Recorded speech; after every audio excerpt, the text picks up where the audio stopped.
Hello everyone, today I want to talk to you about my fall garden design. So I want to talk about the plants that I'm putting in the garden and why I am putting them where I am. So first up, I am going to be fall gardening in two locations. First is my cutting garden. That is the garden that I've traditionally used for cutting flowers. I am going to start using that space primarily for food production. So soon here, I am going to rip out all those summer cutting flowers. I am going to get the plants that I am starting in my seed room transplanted out into those raised beds. The second place that I am going to be growing this fall is right here on my deck. I have a ton of grow bags and I do not want to use grow bags in my cutting garden anymore. I want to be planting either in the raised beds or actually in the ground. And then here on my back deck, I want to use this as an experiment for small space gardening so I can share all of my successes and failures and trials and tribulations with small space gardening here on my deck and share that with you. First up is the cutting garden that is now going to be my vegetable garden. I have designed the layout of this garden for this fall using the square foot gardening method. If you are not familiar with square foot gardening, the guy who invented it or put all this information together, his name is Mel Bartholomew, and this is one of his very famous books. I will link it below, and that'll be an affiliate link that supports my channel if you're interested. But if you want to get this book, it has all the information you need to start designing your vegetable gardens using the square foot method. Just in a nutshell, you are taking your raised beds and your gardens and you're dividing them up into square foot pieces. And based on Mel Bartholomew's experience and his method, he's come up how many plants of each type to put in 1 square foot. So I am using his experience for my raised beds this year. I will put this design plan up on the screen so that you can follow along with me. But if you're new here, I have 3 raised beds in my cutting garden. The back raised bed is a 12-foot by 4-foot bed.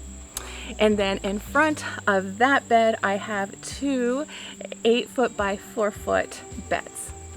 So I'm going to go ahead and start in the back bed, and that's where I am going to be planting Dino Kale and red Russian kale. And I'll be putting 1 plant per square foot. So that's going to equate to 8 Dino kale plants and 8 red Russian kale plants. So that is the first 4 by 4 section of that 4 by 12 bed. In the center of that 12 by 4 bed, I am going to be planting my broccoli. And I have 2 varieties, Rapini and Burgundy. And those are also plants where you only plant 1 plant per square foot. So I'll have 8 broccoli rapinis and then 8 burgundy broccolis. And then on the far side of that 12 by 4 bed, I am going to have 4 rows of cauliflower snowball Y. And like the broccoli and the kale, those are going to be 1 plant per square foot for a total of 16 snowball Y cauliflower plants. Okay, so then I want to talk about the first front bed on the left side, and again, that is a 4 by 8 bed. And I am going to plant up in the top of the bed, the farthest away from the door basically. I am going to plant lettuce mix plants. So that'll be 24 plants in the first row, and so which means I am doing 6 lettuce plants per square foot. And then behind that first row, the second row will be 2 square feet of lettuce plants again.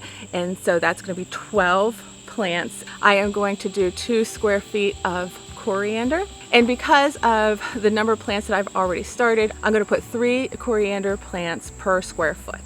Behind that, I have my onion experiment going on, so I'll be putting in 36 Madeleine onions, and I will have 9 onion plants per square foot. Behind that, behind the onion plants, I am going to have 2 rows of Swiss chard. Swiss chard, you can put 4 plants per square foot. So I will have 16 in one row and then 16 in the next row. In front of my Swiss chard, I will have my kohlrabi. Kohlrabi, I'm going to do kohlrabi azure star, which is on the smaller side, and that is going to be 24 plants, which is 6 plants per square foot. In front of the azure star kohlrabi, I'm going to have the Cossack kohlrabi, and those are bigger variety, and I will have 4 plants per square foot of the Cossack variety. In the very front of that bed, I am putting in my beets. Now, beets are new to me, so I am just devoting 1 row for 2 different varieties of beets. So the first variety is Golden Boy, and in each square, I'll have 2 square feet of those, and in each square foot, I am going to put 9 Golden Boy beets for a total of 18. And then similarly, for the second 2 square feet in that row, I am going to put the Johnny Subetto, they're red beets, and I'm going to put 9 beets in each square foot for a total of 18. If we go over to the right hand side 8x4 bed, behind that lettuce and the coriander, I am going to have 36 red rock onions, and so that will be 9 per square foot. Again, my onions, this is going to be a total experiment this year. I really I don't feel like doing all the research to figure out how to grow onions in Virginia, so I'm just growing onions and seeing what happens. Behind the onions, I'm going to have 2 rows of rutabagas, and they are the American purple top variety, and I will have 16 in each row, so that is 4 plants per square foot. I'm really excited about the rutabagas because they're supposed to be a lower carb alternative to potatoes, and I try to eat as low carb as I can. So I'm really looking forward to these American purple top rutabagas. Then coming in front of the rutabagas, I am going to do another batch of kale using like a 4 square foot row.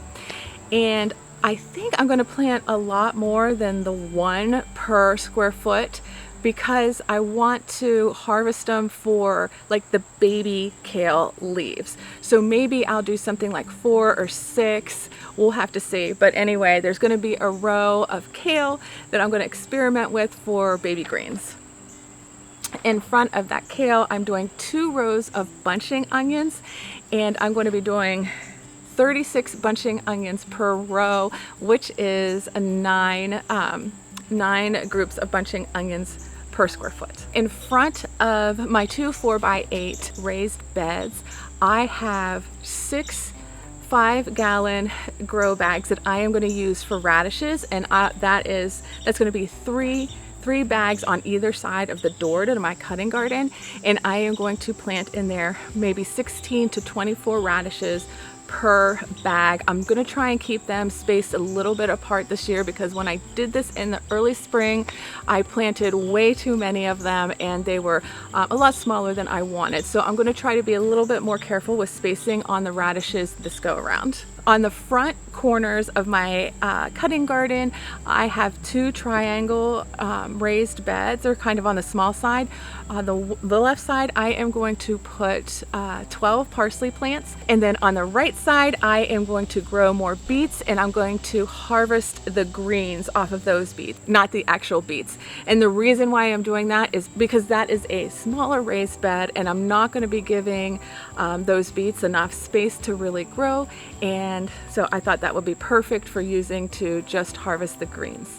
Something else that I am going to be planting in the ground, but it's not in a raised bed. I am going to plant down both sides of the cutting garden, the vegetable garden, and all along the back.